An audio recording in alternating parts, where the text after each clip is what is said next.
soomaalida nimcada ilaahay siiyay ayay ku xamdi waayeen soomaalida dhulkoodii oo barwaaqo oo dhirig ay taallo oo kalluunka iyo hilibkii xoolaha geela looda ariga heestaan oo beerihi heestaan ay ku xamdi waayeen soomaalida iyagoo boqolkiiba boqol muslimiin ay ku xamdi waayeen waatuu ilaahay subxaanahu wa tacaala suuratu ibraahim ku yidhi la in shakartum la asiidanakum wala in kafartum inna cadaabi la shadiid la in shakartum haddaad igu shukrisaan la asiidanakum waan idin siyaadinayaa wala in kafartum haddaad igu kufrisaan inna cadaabi la shadiid cadaabkaygu waa mid daran ilaahay baa dhahay ogaaw waxaad aragteen dad muslina oo maalin walba ilaahay kuma samadiide ee roob la'aan ah dhulkan gaalada ku noolnaa roobku waa shalalo roobka roobku kala go' ma laha annagoo muslin ah yaa waxaan haysan roob la'aan gaaladana waxay haystaan roob maxaa weeye waa dulmiga waa isdilka waa musuqmaasuqa waa cadaalad darrada waa ku dhaqan kitaabka inaan ku dhaqmin maanta marka xaalka meesha shalma joogo kor waayil waa wada indhe dad badan oo maanta xorriyad haysto oo muslima yaa la arki doonaa iyagoo ooyaaya oo shallaayta cajiiba shallaayi doona dad badan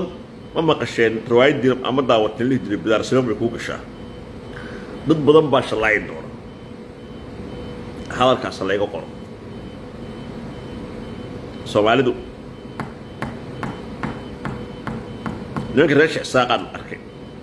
israa'iil bay waxay la aadeen calan tawxiid ku qoraya markaas israa'iil waxay u sheegtay netanyahu wuxuu u sheegay reer somaliland reer shicsaaq wuu fiican yahay wayna aqoonsannaha wayna garab joognaa waxay u qaateen run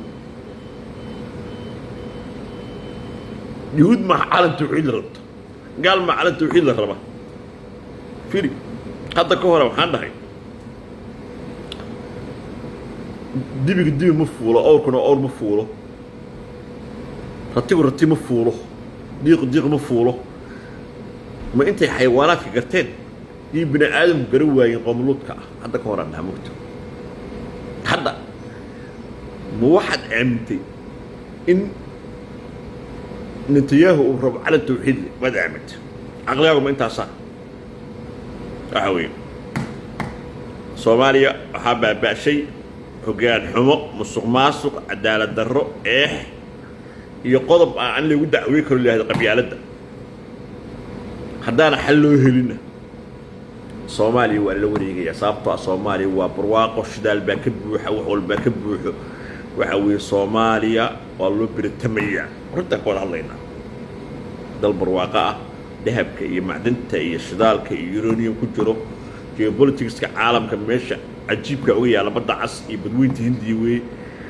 waa loo biritamayaa waxaad igula talinayaa adaad tan iga yeelaysaan